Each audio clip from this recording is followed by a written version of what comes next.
वालों के जहन में भय का निर्माण होता है। जो आगे हजारों करोड़ों रुपया देश का लूट कर जो विदेश में बैठ गए हैं, उनकी अनुपस्थिति में अब ट्रायल हो पाएगी, सजा भी हो पाएगी। और अगर इसके सामने आपको अपील करनी है तो यहां आइए, सरेंडर करिए भारत के न्याय के सामने और फिर अपील करिए। माननीय, मैं मानता हूं ये बड़ा युग परिवर्तनकारी फैसला हमने किया है।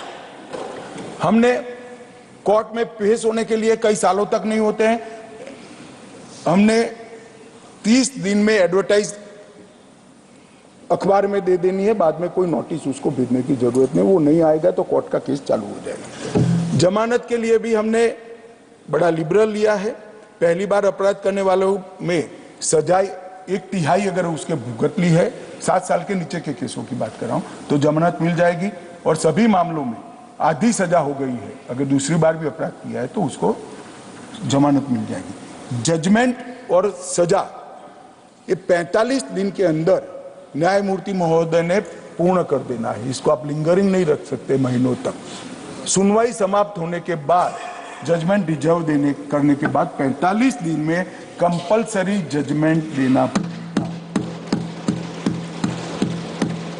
और जजमेंट देने के बाद, दोषी घोषित करने के बाद 7 दिन में सजा देनी पड़ेगी। दया याचिका के लिए भी हमने ढेर सारे प्रोविजन किए हैं। उच्चतम न्यायालय की अपील खारिज होने के 30 दिन में दया याचिका आप कर सकते हो। दया याचिका कोई एनजीओ नहीं कर पाएगा। जिसने गुनाह किया है उसको पछतावा जाहिर कर कर सम्माननीय राष्ट्रपति महोदय के सामने दया मांगनी पड़ेगी, तभी दया याचिका मानी जाएगी। ढेर सारी अर्जियां ऐसी आती जो जिन्होंने गुनाह किया है, वो कहते हैं हम तो भारत के संविधान को नहीं मानते, और कोई जाकर उनकी ओर से दया की याचिका करते। अरे भाई, भारत के संविधान को नहीं मानते हो तो दया याचिका आपको अप्लाई ही नहीं होती है, फिर तो चढ़िए फांसी पर। जिसके अंदर पछतावा नहीं है, इसको दया याचिका का अधिकार नहीं है। मान्यवर, इसके लिए भी हमने समय मर्यादा भी निर्धारित की है। महिलाओं के प्रति जो अपराध है, इसके लिए EFIR से मैं मानता हूं ढेर सारी माताओं बहनों जो शर्म के मारे पुलिस थाने में नहीं जाती है, वो अपने घर से या किसी के भी मोबाइल से इसका अप्रोच कर सकते हैं। उनको बड़ा फायदा होगा। उनके जवाब लेने के लिए, उनको उपस्थित होने के लिए भी महिलाओं की गरिमा का सम्मान इसमें लिया गया है। मान्यवर, हमने टेक्नोलॉजी को भी बहुत बढ़ावा दिया है। मान्यवर, मैं आपको बताना चाहता हूं, क्राइम सीन, इन्वेस्टिगेशन और ट्रायल, ये तीनों चरण में टेक्नोलॉजी को हमने कंपलसरी भी किया है और कानूनी जामा भी पहना है। इससे पुलिस जांच में पारदर्शिता और जवाबदेही निश्चित होगी, सबूतों की गुणवत्ता में सुधार होगा, विक्टिम और अपराधी दोनों के अधिकारों की रक्षा होगी। क्रिमिनल जस्टिस सिस्टम को आधुनिक बनाने के लिए इसमें बहुत प्रयास किया गया।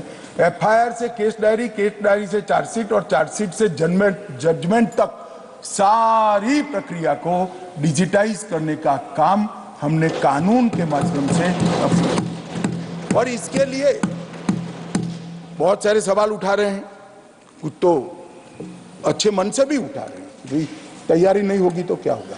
इसके अंदर हमने प्रोविजन लिया है कि राज्य सरकार किसी एक पुलिस स्टेशन को डिजिटाइज घोषित कर सकती है, किसी SP के सारे थानों को डिजिटाइज घोषित कर सकती है, किसी रेंज के सारे थानों को डिजिटाइज घोषित कर सकती है, किसी जिले को कर सकती है, किसी शहर को कर सकती है, और अंततोगत्वा सब हो जाए तब राज्यों को करेगी। तो जैसे जैसे डिजिटाइजेशन का काम समाप्त होता जाएगा, नोटिफिकेशन निकलते जाएंगे और इसका अमल शुरू हो जाएगा। माननीय, और मैं आशा करता हूं कि 2024 के चुनाव के पहले चंडीगढ़ UT को हम इस कानून के हिसाब से संपूर्ण डिजिटाइज करने का काम मान्यवर, सभी पुलिस थानों और न्यायालयों में एक एड्रेस होगा, ईमेल एड्रेस रजिस्टर होगा, फोन नंबर और बाकी सारी चीजों का डेटा रखा जाएगा, और SMS भेजने के बाद SMS खुला है या नहीं खुला है वो भी रजिस्ट्री में ऑटोमेट टिक कंफर्म हो जाएगा। इस प्रकार के सॉफ्टवेयर को भी हमने निर्माण कर लिया है, तो किसी को भागने की किसी नौबत आएगी। मान्यवर, ऑडियो वीडियो रिकॉर्डिंग अविलंब मजिस्ट्रेट के सामने उपस्थित करने का प्रावधान किया है। फॉरेंसिक साक्ष्य एकत्रित करने को रिकॉर्डिंग करनी है, वो रिकॉर्डिंग भी तुरंत रखना पड़ेगा, रिपोर्ट बाद में देंगे। और पुलिस जांच के दौरान किसी भी बयान जो रिकॉर्ड किया गया है उसको 24 घंटे में मजिस्ट्रेट के सामने ई फॉर्म के अंदर रख देना पड़ेगा। मान्यवर, एक हमने करा है कि 7 साल से ज्यादा सजा है, 7 साल या इससे ज्यादा, वो सभी अपराधों में फॉरेंसिक टीम की विजिट को कंपल्सरी करना है। इसके लिए ढेर सारा मैन पावर चाहिए। कल लोकसभा में एक सदस्य ने सवाल उठाया, बात तो सही थी, मगर इस पर काम हमने कब से शुरू कर दिया है। 2020 में फॉरेंसिक साइंस यूनिवर्सिटी बनाई और अब 9 राज्यों में इसकी ब्रांच बन गई है और अगले साल से हर साल 35,000 फॉरेंसिक साइंटिफिक ऑफिसर हर साल वहां से ग्रेजुएट होते हैं। और मोबाइल फॉरेंसिक साइंस लैब के जाले बुने हैं। और मैं आज एक डेटा आपके माध्यम से इस देश की जनता के सामने रखना चाहता हूं। मान्यवर,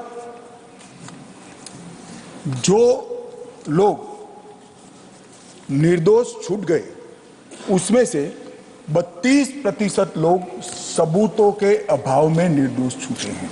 जहां कोर्ट ने कहा है कि prima facie case is there, परंतु सजा कराने के लिए हमारे पास पर्याप्त सबूत नहीं है। एफएसएल आने से उन लोगों का खराब समय शुरू होगा, इसका मुझे पूरा विश्वास है। कोई इसमें से बचकर मान्यवर नहीं। मान्यवर, फॉरेंसिक को एक कंसेप्ट के रूप में हमने स्वीकार किया है।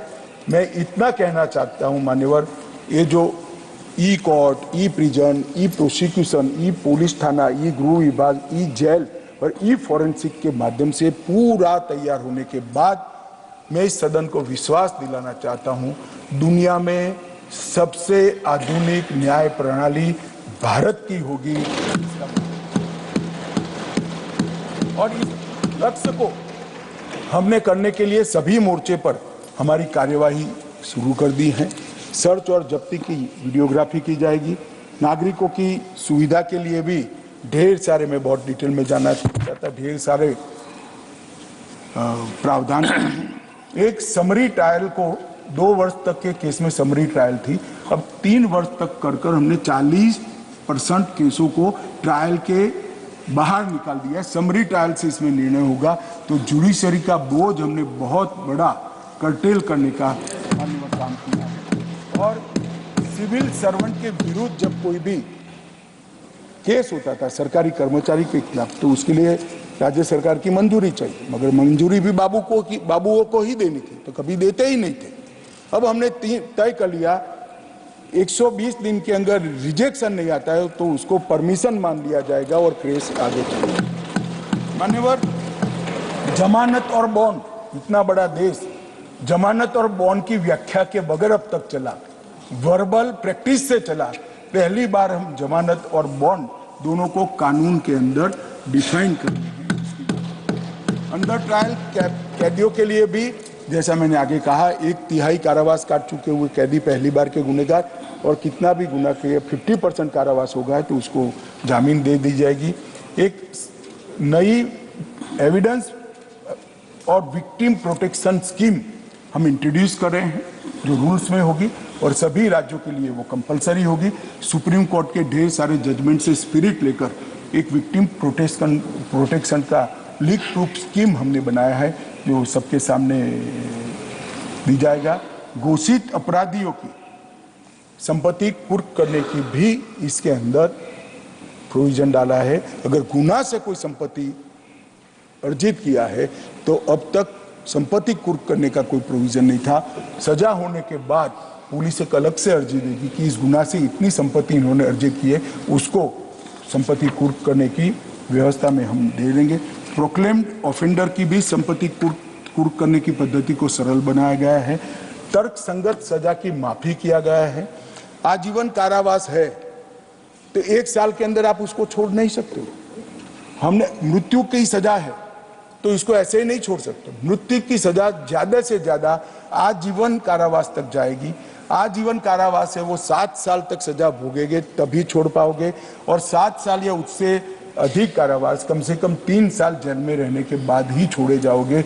जब पॉलिटिशियन और क्रिमिनल का साठगांठ होता है तो कितना भी 20 साल के बाद सजा होती है और 3 महीने में हार पहनकर स्वागत कराते कराते अपराधी बाहर आते हैं। ये अब नहीं होगा मान्यवर, इसको हमने किया है।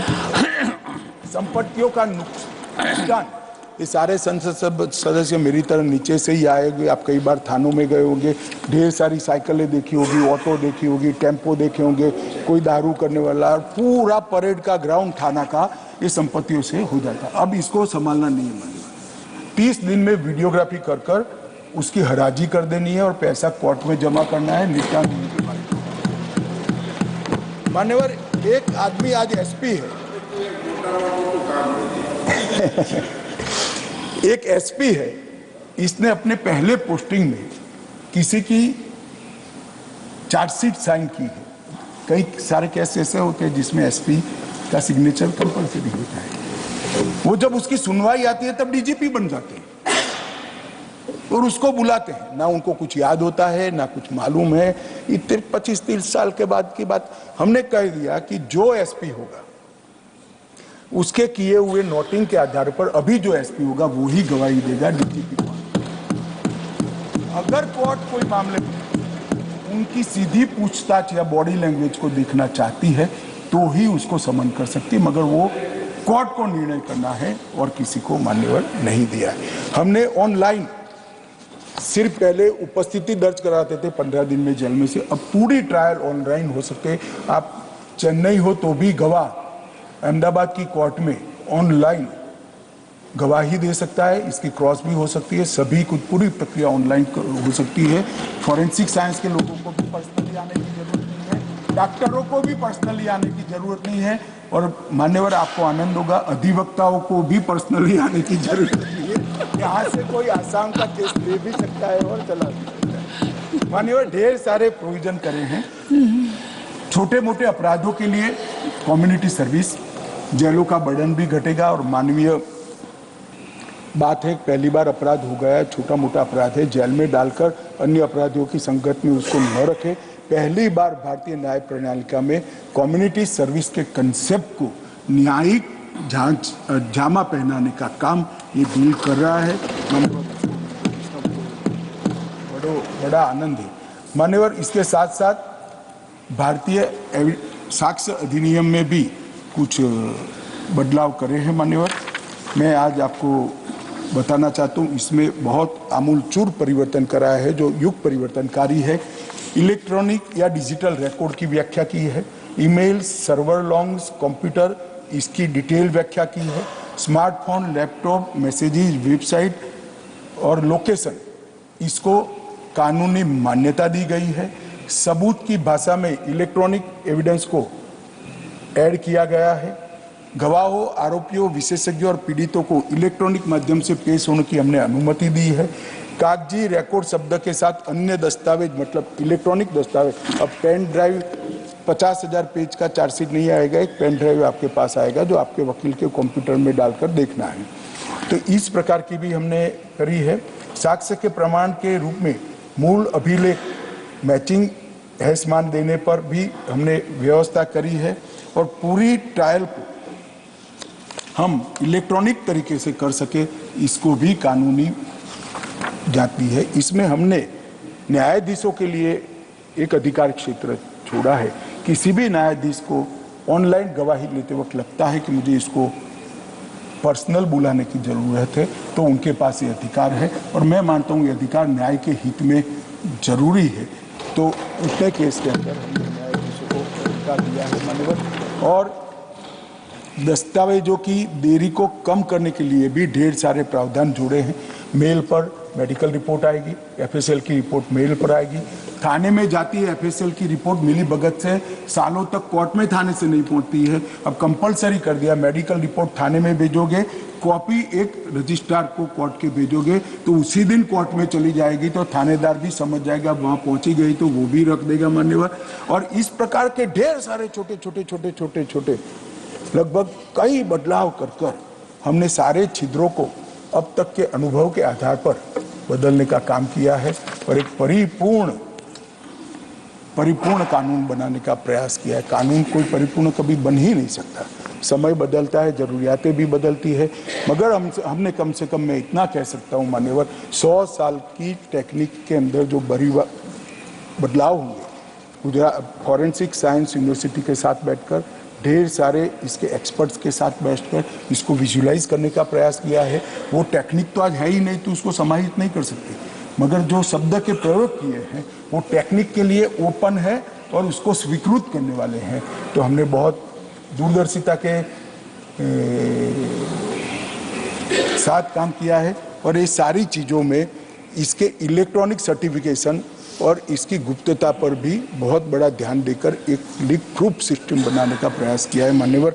अंत में मैं इतना ही कहना चाहता हूं कि मैं फिर से आपके माध्यम से इस सदन को और देश की जनता को विश्वास दिलाना चाहता हूं कि कानून इतने सालों के बाद, आज़ादी के 75 सालों के बाद भारतीयों द्वारा बनाया गया है, भारतीयों के लिए बनाया गया है और भारत की संसद के द्वारा बनाया गया है। इसके अंदर भारत की मिट्टी की सुगंध भी है, भारत का संस्कार भी है और भारतीय दर्शन भी है। ये विश्व में सबसे आधुनिक न्याय प्रणाली का देने वाला कानून बनने वाला है। ये त्वरित न्याय के हमारे मूल भारतीय न्याय के दर्शन को जमीन पर उतारने वाला कानून बनने वाला है और ये कानून दंड की जगह न्याय की अवधारणा की मूल भावना पर बना है। मान्यवर, मेरा सभी सदस्यों से अनुरोध है कि ऐतिहासिक बिल में आप भी आशीर्वाद देकर बहुत बहुत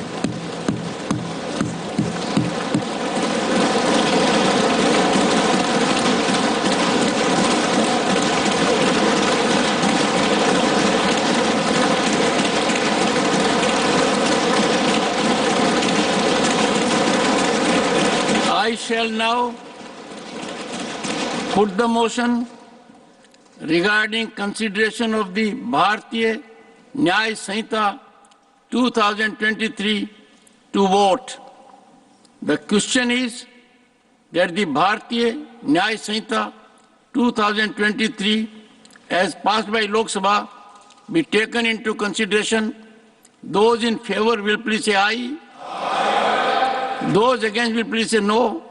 I think the ayes have it, the ayes have it, the ayes have it. The motion is adopted. We shall now take up clause by clause consideration of the bill.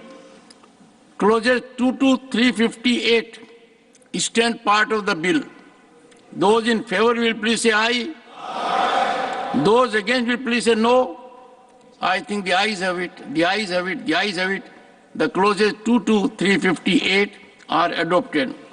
Clause 1, the enacting formula and the title stand part of the bill. Those in favor will please say aye. Those against will please say no. I think the ayes have it, the ayes have it, the ayes have it. Clause 1, the enacting formula and the title are adopted. Shri Amit Shah to move that the bill be passed. महोदय, मैं प्रस्ताव करता हूं कि विधेयक पारित किया जाए। Motion moved that the bill be passed. The question is that the bill be passed. Those in favor will please say aye. Those against will please say no. I think the ayes have it, the ayes have it, the ayes have it. The bill is passed.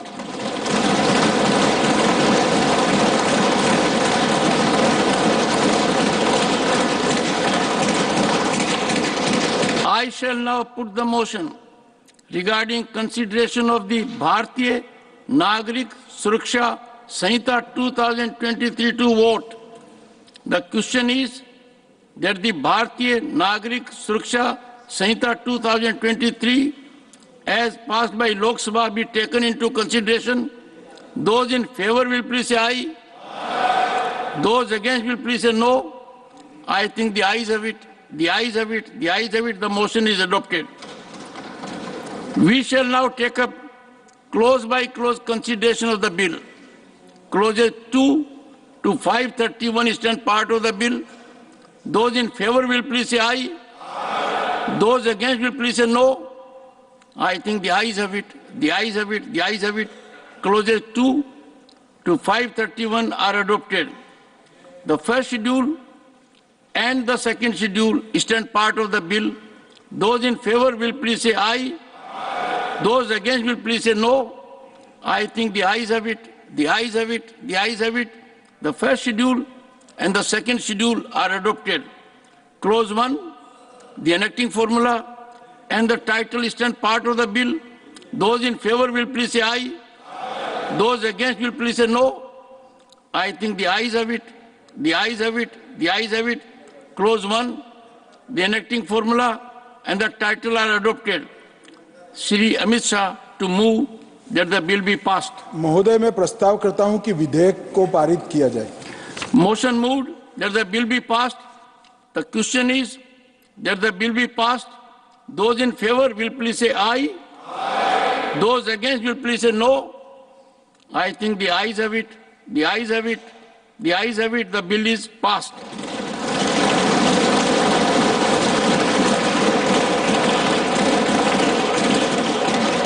I shall now put the motion regarding consideration of Bharatiya Sakshya Bill 2023 to vote. The question is that the Bharatiya Sakshya Bill 2023 as passed by Lok Sabha be taken into consideration. Those in favor will please say aye. Those against will please say no. I think the ayes have it, the ayes have it, the ayes have it. The motion is adopted. We shall now take up clause by clause consideration of the bill. Clauses 2 to 170 and the schedule stand part of the bill. Those in favor will please say aye. Those against will please say no. I think the ayes have it, the ayes have it, the ayes have it. Clauses 2 to 170 and the schedule are adopted. Clause 1, the enacting formula and the title stand part of the bill. Those in favor will please say aye. Those against will please say no. I think the ayes have it, the ayes have it, the ayes have it. Clause 1, the enacting formula and the title are adopted. Shri Amit Shah to move that the bill be passed. महोदय मैं प्रस्ताव करता हूं कि विधेयक को पारित किया जाए. Motion moved that the bill be passed. The question is that the bill be passed. Those in favor will please say aye. Those against will please say no. I think the ayes have it, the ayes have it, the ayes have it. The bill is passed.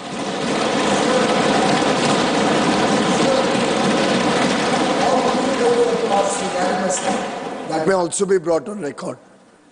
Yes, when I said those against please say no, there was no voice. And my hearing capacity is very high. Even low decibel I receive. So these three bills that create history have been passed unanimously.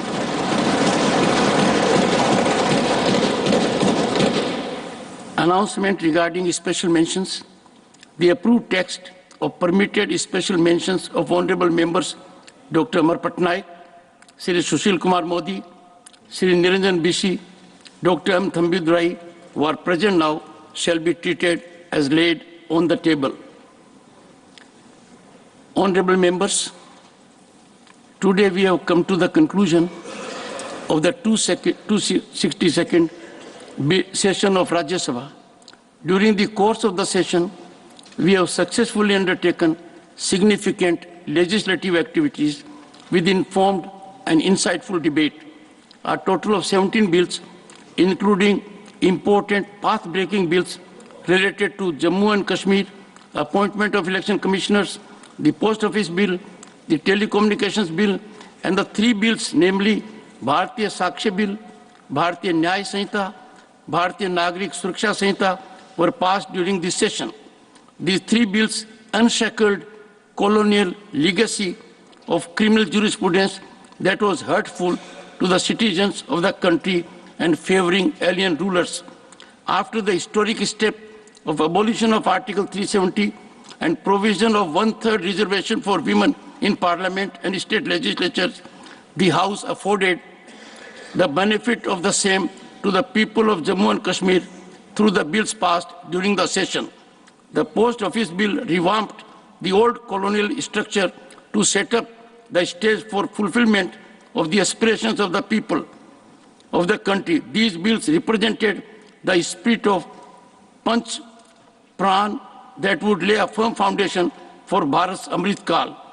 We were able to transact business for 65 hours during the 14 sittings and addressed over 2,300 questions from Treasury and the opposition benches.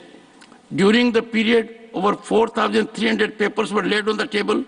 I am pained to state that nearly 22 hours were lost due to avoidable disruptions, adversely impacting our overall productivity, and finally stood at 79%. Weaponizing disruption and disturbance as a political strategy doesn't resonate with our constitutional obligation of keeping the interest of the people at large above any other political considerations. Honorable members, in line with our progressive initiatives of previous sessions in this session as well, we have ensured that our esteemed lady members would continue to represent 50% of the panel of vice chairpersons and the table of the House. I thank each and every member of the panel for their effective contribution in handling the session. During the course of the session, interns from various institutions from Andaman, Kerala, Rajasthan, Ladakh, Tamil Nadu, and Andhra Pradesh had the benefit to observe the functioning of Rajya Sabha. It was a part of our effort to establish a link with younger generations of this country whose future invariably rests with our constitutional obligations inside this chamber. Let me conclude by expressing my deep sense of gratitude to the Honorable Deputy Chairman, Shri Harivansh, whose guidance, experience, eloquence, and expertise had helped to conduct the proceedings of the House smoothly. My thanks also to Secretary General and his entire team of officers who have ensured seamless functioning of this session with utmost dedication. I wish each and every one of you Merry Christmas and a Happy New Year 2024. I am sure I am not alone in expecting 2024 will be a different year in a sense that will continue wholesomely for the prosperity of Bharat, and this House plays a constructive role in delivering so. Thank you. Jai Hind. For more such videos, subscribe to the NewsX YouTube channel, hit the bell icon.